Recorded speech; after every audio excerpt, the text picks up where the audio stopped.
ناظرین کی خدمت میں سلام و آداب۔ آپ دیکھ رہے ہیں وائس آف لداخ۔ آج سوموار ہے دسمبر کی 22 اور رجب کی 1 تاریخ۔ آج کی تازہ ترین خبروں کو لے کر میں سید ہاشم رضوی حاضر۔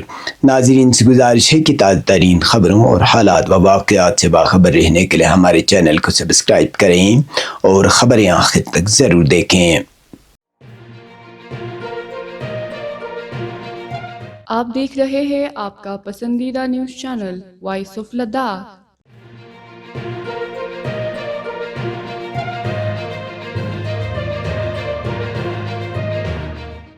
ذرائع کے مطابق حالیہ برف باری کے بعد وادی کشمیر کو لداخ سے ملانے والی واحد زمینی شاہراہ زوجلا درہ پر سڑک رابطہ بحال کرنے کے لیے سونا مرگ اور مینا مرگ دونوں اطراف سے برف ہٹانے کا عمل باضابطہ طور پر شروع کر دیا گیا ہے۔ یہ شاہراہ لداخ اور کشمیر کے درمیان آمد و رفت کے لیے انتہائی اہم تصور کی جاتی ہے، تاہم تازہ برف باری کے باعث فی الحال یہ راستہ ٹریفک کے لیے بند ہے۔ حکام کا کہنا ہے کہ زوجلا پاس پر تیز ہواؤں کے سبب سڑک کے اطراف بھاری مقدار میں برف جمع ہو گئی ہے، جس کے نتیجے میں سڑک انتہائی پھسلن زدہ ہو چکی ہے اور گاڑیوں کے آمد و رفت کے لیے شدید خطرات لاحق ہو گئے ہیں۔ سرکاری ذرائع کے مطابق جب تک سڑک سے مکمل طور پر برف صاف نہیں کی جاتی، اس وقت تک شاہراہ کو ٹریفک کے لیے محفوظ قرار نہیں دیا جا سکتا۔ سڑک کی جلد بحالی کو یقینی بنانے کے لیے دونوں جانب سے برف ہٹانے والی ٹیموں کے ساتھ بھاری مشینری تعینات کر دی گئی ہے، جو مسلسل کام میں مصروف ہیں۔ تاہم حکام نے واضح کیا ہے کہ شاہراہ کی بحالی کا انحصار موجودہ آنے والی موسمی حالات پر ہوگا۔ ادھر انتظامیہ نے زوجلا پاس کے دونوں اطراف پھنسے ہوئے ڈرائیوروں اور مسافروں کو صبر و تحمل سے کام لینے اور غیر ضروری سفر سے گریز کرنے کی ہدایت کی ہے۔ مسافروں سے اپیل کی گئی ہے کہ وہ متعلقہ محکموں کی جانب سے جاری کردہ ہدایت پر عمل کریں اور باضابطہ طور پر گرین سگنل ملنے تک اپنے سفر کو مؤخر رکھیں۔ قابل ذکر ہے کہ ہفتے کی شام سے سونا مرگ، زوجلا اور گمری کے علاقوں میں مسلسل برف باری ہوئی، جس کے نتیجے میں اس اہم شاہراہ کو عارضی طور پر گاڑیوں کے آمد و رفت کے لیے بند کر دیا گیا۔ سڑک کی بندش کے باعث زوجلا کے دونوں اطراف بڑی تعداد میں مسافر اور ڈرائیور درماندہ ہو کر رہ گئے ہیں، جنہیں شاہراہ کی بحالی کا بے صبری سے انتظار ہے۔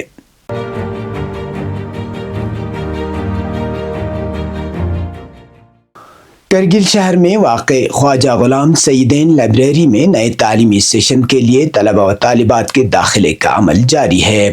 اس سلسلے میں آج امام خمینی ٹاور کے باہر بڑی تعداد میں بچے قطار میں دیکھے گئے، جو اس لائبریری میں داخلہ حاصل کر کے بہتر اور سازگار ماحول میں مطالعہ کرنا چاہتے ہیں۔ طلبہ کی اس بڑی تعداد نے لائبریری کی بڑھتی ہوئی مقبولیت اور تعلیمی اہمیت کو واضح کر دیا ہے۔ اس موقع پر جب لائبریری کے انچارج سے فیس اور نشستوں کی دستیابی کے بارے میں استفسار کیا گیا تو انہوں نے بتایا کہ چونکہ خواجہ غلام سعیدین لائبریری امام خمینی میموریل ٹرسٹ کا ایک ذیلی ادارہ ہے، اس لیے ٹرسٹ کی ہدایت کے مطابق یہاں طلبہ سے نہایت معمولی فیس وصول کی جاتی ہے۔ انہوں نے کہا کہ لائبریری میں سالانہ داخلے فیس صرف 1100 روپے جبکہ 6 ماہ کے لیے 600 روپے مقرر کی گئی ہے، تاکہ زیادہ سے زیادہ طلبہ اس سہولت سے فائدہ اٹھا سکیں۔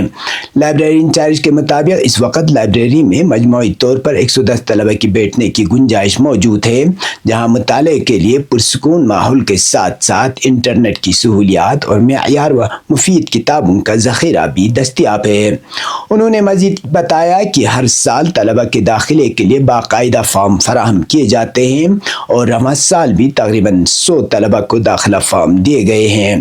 واضح رہے کہ امام خمینی میموریل ٹرسٹ کرگل مختلف سماجی اور فلاحی شعبوں کے ساتھ ساتھ تعلیمی میدان میں بھی نمایاں خدمات انجام دے رہا ہے۔ خواجہ غلام سعیدین لائبریری اسی تعلیمی سلسلے کی ایک اہم کڑی ہے، جہاں نہایت کم فیس پر طلبہ کو معیاری سہولیات فراہم کی جاتی ہیں۔ اس کے برعکس کمرشل لائبریریوں میں ماہانہ فیس عموماً 700 سے 1200 روپے تک وصول کی جاتی ہے، جو بہت سے طلبہ کے لیے بوجھ بن جاتی ہے۔ اسی وجہ سے بالخصوص غریب اور متوسط طبقے سے تعلق رکھنے والے طلباء و طالبات اس لائبریری میں داخلے کو ترجیح دیتے ہیں، جہاں بلا تفریق مذہب و رنگ و نسل تمام بچوں کو یکساں طور پر مطالعہ اور تعلیمی ترقی کے مواقع فراہم کیے جاتے ہیں۔ خواجہ غلام سعیدین لائبریری نہ صرف طلباء کی علمی استعداد بڑھانے میں معاون ثابت ہو رہی ہے، بلکہ ضلع کرگل میں تعلیمی شعور کے فروغ میں بھی اہم کردار ادا کر رہی ہے۔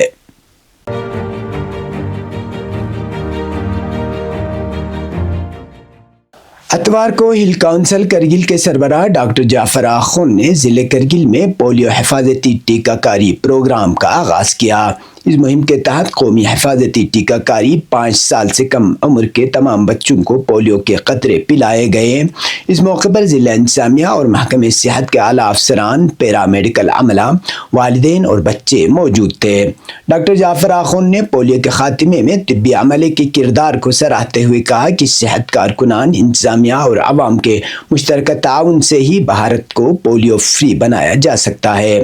انہوں نے عوام سے اپیل کی کہ وہ مہم میں بھرپور شرکت کریں۔ انہوں نے کہا کہ صحت اور تعلیم LHDC کرگل کے اولین ترجیحات میں ہے اور محکمہ صحت کی جانب سے دور دراز علاقوں میں سہولیات کی فراہمی اطمینان بخش ہے۔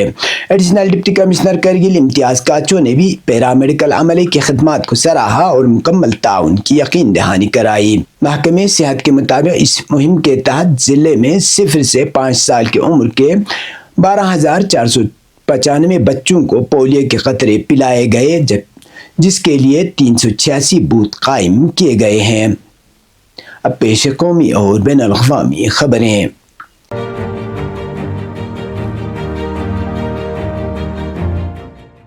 میڈیا رپورٹوں کے مطابق ہندوستان میں 20 سال پرانے قانون منریگا کی جگہ لائے گئے بل جی رام جی پر پارلیمنٹ سے پاس ہونے کے بعد صدر دروپدی مرمو نے دستخط کر دیے ہیں۔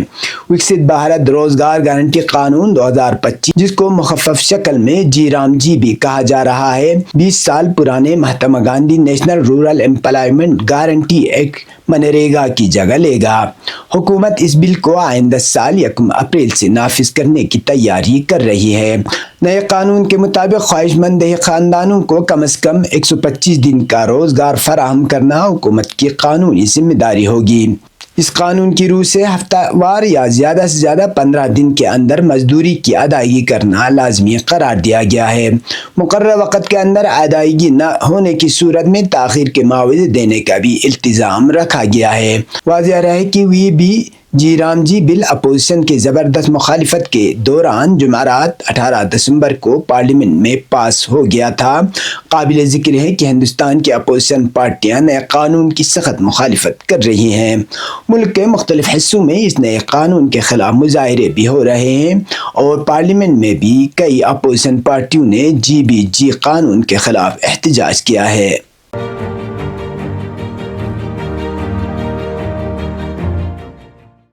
امریکی سینیٹر لنڈسی گراہم نے کہا ہے کہ ایران کے بیلسٹک میزائل اسرائیل air defence system Iron Dome کو ناکارہ بنانے کی صلاحیت رکھتے ہیں۔ یہ بات انہوں نے اسرائیلی اخبار یروشلم پوسٹ کے ساتھ ایک انٹرویو میں کہی۔ اس گفتگو میں وہ اپنے طلبی دورے پر روشنی ڈال رہے تھے۔ لنڈسی گراہم نے زور دے کر کہا کہ ایران کے بیلسٹک میزائل پروگرام کی توسیع کی کوشش تہران کے جوہری پروگرام کی طرح ایک سنگین خطرہ ہے۔ انہوں نے واضح کی کہ توقع ہے کہ وزیر اعظم نتن یاہو اس ماہ کے آخر میں واشنگٹن کے دورے کے دوران صدر ڈونلڈ ٹرمپ کے ساتھ ایران کے بیلسٹک میزائل پروگرام پر بات کریں گے۔ اسرائیلی عہدیداروں کی جانب سے ایران کے صرف جوہری پروگرام پر توجہ مرکوز اور بیلسٹک میزائل کو نظر انداز کرنے کے ٹرمپ کے رویے پر تنقید کے جواب میں گراہم نے کہا کہ یہ صورتحال بدل رہی ہے۔ ہم ایران کو بیلسٹک میزائل تیار کرنے کی اجازت نہیں دے سکتے کیونکہ وہ آئرن ڈوم سسٹم کو ناکارہ بنا سکتے ہیں۔ انہوں نے مزید کہا کہ جو چیز اسرائیل کو کمزور کرتی ہے وہ امریکہ کو کمزور کرتی ہے۔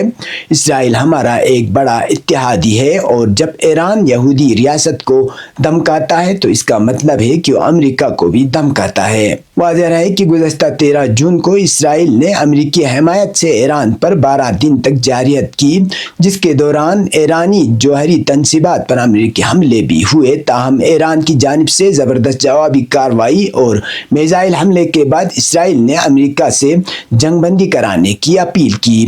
اسرائیل اور اس کے اتحادی امریکہ ایران پر جوہری ہتھیار بنانے کی کوشش کا الزام لگاتے ہیں، جبکہ تہران کا کہنا ہے کہ اس کا پروگرام پرامن مقاصد کے لیے ہے۔ یہ تھے اب تک کی خبریں، اس کے ساتھ مجھے اور میرے ساتھیوں کو دیجیے اجازت۔ اللہ حافظ۔